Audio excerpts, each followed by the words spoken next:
Have you ever had an AWS Lambda stop working and take down a chunk of your production environment? All of a sudden, people start screaming at you, servers are down, we're not making any sales. Ah. Well, I'm Matt with Cloud War Games, and I build massive, scalable AWS infrastructure for big clients that if they go down, they lose six figures an hour in revenue. It's a lot of money. It's a lot of money. That can be stressful, and it scares a lot of devs off from learning AWS. This is why I created Cloud War Games, to bridge the gap between theoretical book knowledge and real-world hands-on experience. Today you will see a beginner scenario from our last live Cloud War Games event. If you're interested in participating yourself, go to cloudwargames.com and get signed up. If you feel like trying to challenge yourself while you're watching this, feel free to pause it, leave a comment. What would you do at this particular timestamp? I'd love to know what your actions would be. Now let's dive on it. So the next thing we have up is a beginner one. And I know we've got Jonathan, your friend Kelly. Yeah, I can run it. I would definitely take some help. All right. Website's working just fine right now. And So this is the infrastructure diagram. It's the same one. Yeah. Yeah. Basically, there's not really like flow on here, but it's API gateway to Lambda. This is really the flow you're going to be concerned about, just to set you in the right direction. And then I've got, AWS account is open. And then probably now the website's broken. okay, yeah, you already got the screen. So yeah, that's the synopsis. And you guys can see the share, right? Yeah, I see it. Everybody else? Yep. All right. Yeah. So give me a second to get oriented with his computer and stuff also here. Sure. And the others, you guys are welcome to look around. But since those of you more advanced, coach, if you would, just don't just shout out the answer. So I don't even really know where to start now. Okay. So someone give me a jumping off point here. I think with these errors, it could be really anything. So one good starting point would be to just go and check the logs.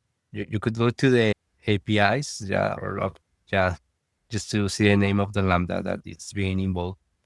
But go over to stages and then expand this to the left.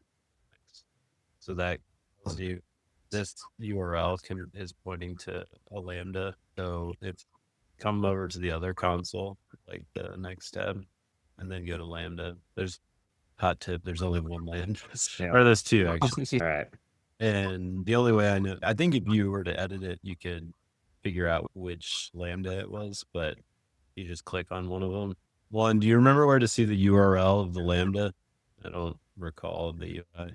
The URL, but yeah, like the execute API URL, just to verify that this is the Lambda we want to look at. I think, and I'm not sure how that can be done, but if you go to monitor, you can see if the Lambda was recently involved.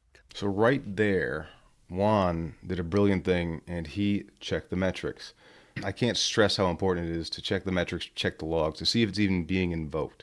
So then you can see if it's upstream or downstream, assuming you know how everything's connected. Jonathan there decided to try and use the execution API URL, which was a bit of a mislead there because in the API gateway is actually using the Lambda name instead of the execution API URL to execute it. The API gateway just invokes it without posting anything to it. It's not sending network traffic to it. Normally it creates JSON from a RESTful API request and passes that through. So got a little bit sidetracked here, but don't worry, they circle it right back around. Yeah, maybe let's go to the bottom just to see recent invocations. One of the things we can do here, I'm just going to drive for a second, is you can go to custom and do it for 3 minutes. So there one red layer. Yeah. And if you go back to the website and refresh the page, and do this, data available. So go check the other one. Yeah. Although I would have thought that it would just be that one, honestly. Oh, is that supposed to be a point there? Yeah. So it is this one. And then do refresh, refresh the page again. Sometimes, I don't know if this is what's happening, but sometimes it does take like time to get data into CloudWatch metrics. So you think it could have been the other one? That we just didn't get it enough time? I'm not really sure, to be honest. Or is it not getting to the Lambda yet? That could be it also.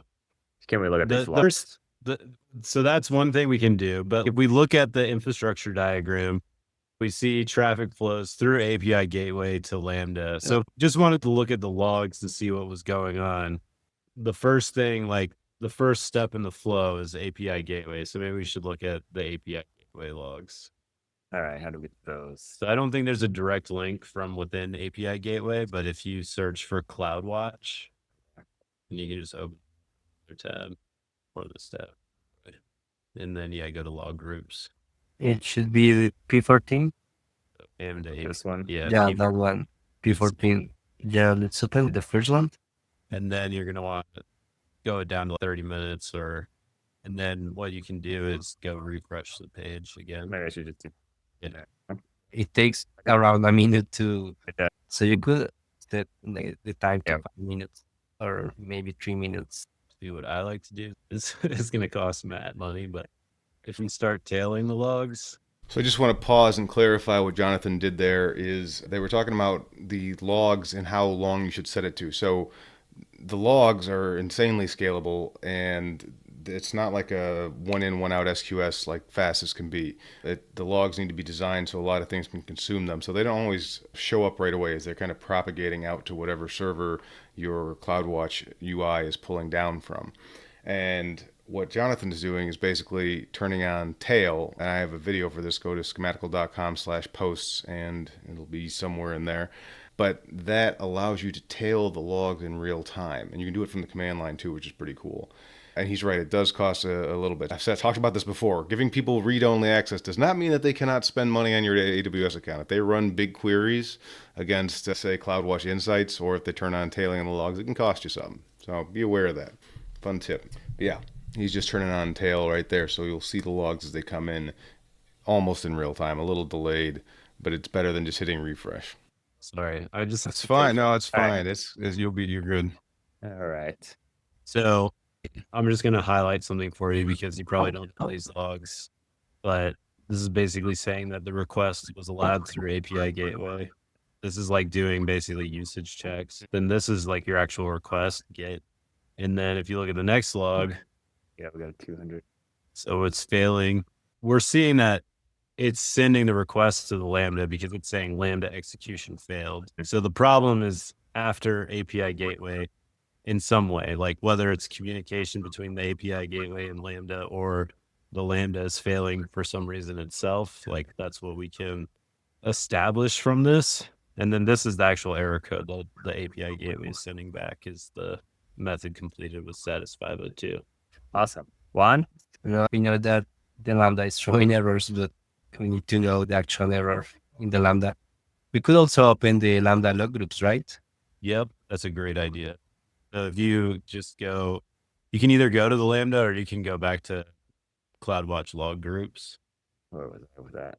The logs for the Lambda, like it's actually getting multiple requests, so it's confusing. But like you can see this start is going to be the beginning of the request, and then basically till it ends right here, but it has extra reports after it. So that is the error Yeah. that is happening. So Jonathan pinpointed the problem with the assistance of Juan and Kelly there, but Jonathan was able to spot it in the logs. He's got a keen eye for that. Go ahead and pause it now if you want to take another look and go back and leave a note in the comments if you can pinpoint it, all right? I want to know if you can figure this out. All right, hopefully you did that. If you saw that, and if you said it was a misconfiguration of the handler, you are correct. That is exactly what it was. The handler was misconfigured. Let's watch them dive a little deeper into this. So does everyone on the call see the error in this line? Yeah, I am gonna step in and say you guys are very warm when you were looking Yeah. at the Yeah, code right. there. Go back to the so code. Yeah. yeah, that's you're getting warmer. Who on the call that's slightly more senior that's not Jonathan knows lambdas fairly well, has ever set up a lambda? Honestly, if you set up even one, you'd have a pretty good idea here. So Juan, you set up lambdas before, right? Yeah, I was going. The error we saw wasn't it saying like the handler is not found? Yeah. So yeah, go back maybe- to CloudWatch logs. So it maybe- says var task index.handler no Oh, set yeah, okay. directory. So I guess we should just create the file that like the root of the Lambda that will forward the. I don't- the- You could You're do on the that. right track, Maybe. Yeah. but if we just look at the files that are there, then Don't have it. so we do have a file that executes the Lambda, and that I'm just gonna give you is run.sh, but somewhere in the Lambda configuration, you declare what is the handler for the Lambda. Is it a little below that? Yes. So Yeah. Yeah. Okay. I'm glad you're participating. Yep. It's on the UI. Keep scrolling down. Yep. Keep going down. Yeah. Keep going. You mean down here? Yeah. Right here in runtime settings. Okay. Yeah. Do we edit the Click runtime? it on the runtime settings. This guy right here. Click it. So that's the function handler in Node.js. And if we just at the documentation, we can see, for example, the default value in the console is index.handler. And this is the file that it's calling, like the bash script that it's calling, or is this the? It's basically can be Server. to stay at the file exactly is here. It describes it right here. Index.handler it calls .handler and index.js. So these are just all named wrong. That or They don't exist. or it's configured wrong. So we could just change the index handler call here. Yeah. It's not uncommon to have multiple handlers because you might have the same source code and want to reuse it in 3 different places or 4 different places, and you just have a different handler for each one. Gotcha. Yeah. So Yeah. there you go. And Jonathan was right. So we're using a custom handler. It's run.sh. So if you were to change index.handler to run.sh and click save, if it wasn't for the fact they only gave you read-only permissions, it would work. But I just fixed it. So hit refresh on explodeme.com. And all I did was exactly what you just did, except I have permissions to.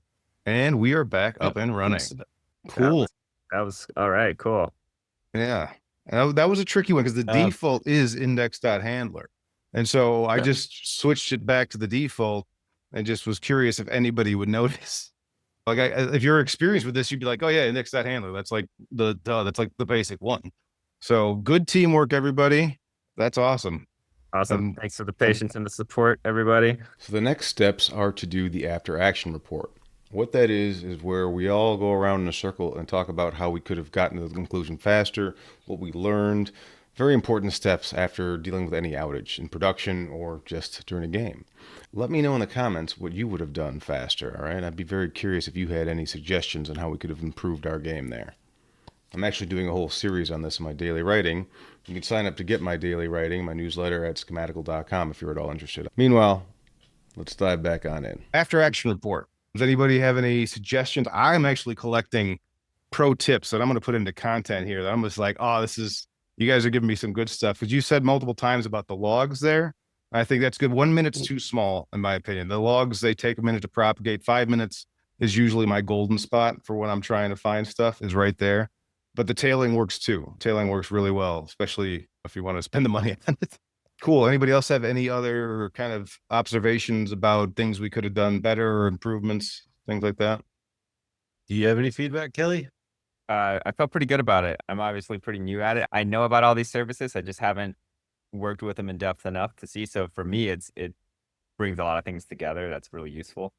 Yeah. Lambdas are a good basic building block. Unfortunately, we had a bunch of stuff between A and B, as Jonathan pointed out. And so in the future, I'll try and isolate it so it's more just the Lambda instead of 16 things in between.